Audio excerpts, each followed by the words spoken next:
ठाणे जिल्ह्यातील महसूल विभागाचे अधिकारी आणि कर्मचारी यांच्या क्रीडा स्पर्धा सुरू असल्याने ठाणे जिल्ह्यातील महसूल विभागाचे अधिकारी व कर्मचारी हे त्या क्रीडा स्पर्धांमध्ये व्यस्त असल्याने शासनाचे महसुलाचा खेळखंडोबा होत आहे। दरम्यान मुरबाड तालुक्यातील हजारो भट्ट्यांना गेले 5 महिन्यापासून रॉयल्टी दिली नसल्याचे समोर आल्याने महसूल विभागाचे कुंपणच शेत खात असल्याचे सर्वत्र चर्चा आहे।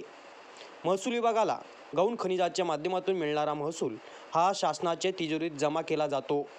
तो महसूली चुकविला तर त्या गौण खनिज माफियाला दंड 10 पट आकारला जातो।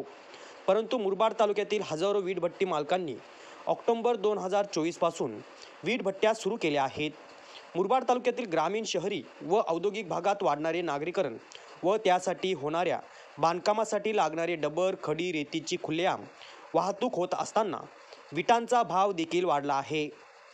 त्यामुळे विटांचा भाव 1000 वीटसाठी 5 ते 7 हजार रुपये असताना प्रत्येक वीटभट्टी मालकाने 2-3 लाख विटांचे उत्पन्न घेतले असताना गेले 5 महिन्यापासून एकही वीटभट्टी मालकाने तहसीलदार कार्यालयाकडून रॉयल्टी घेतली नसल्याने या वीटभट्टींच्या माध्यमातून शासनाच्या तिजोरीत जाणारे कोट्यवधी रुपये कोणाच्या खिशात जात आहेत, हा संतप्त सवाल उपस्थित केला जात आहे। दरम्यान मुरबाड तालुक्यातील वीटभट्ट्या मालकांकडून मिळालेली रक्कम जर शासकीय तिजोरीत पडली असती तर त्या कोट्यवधी रुपयातून नागरिकांना आरोग्य, निवारा किंवा पिण्याचे पाणी अशा मूलभूत सुविधा पुरविणे शक्य झाले असते। ब्युरो रिपोर्ट, युवा महाराष्ट्र, मुरबाड।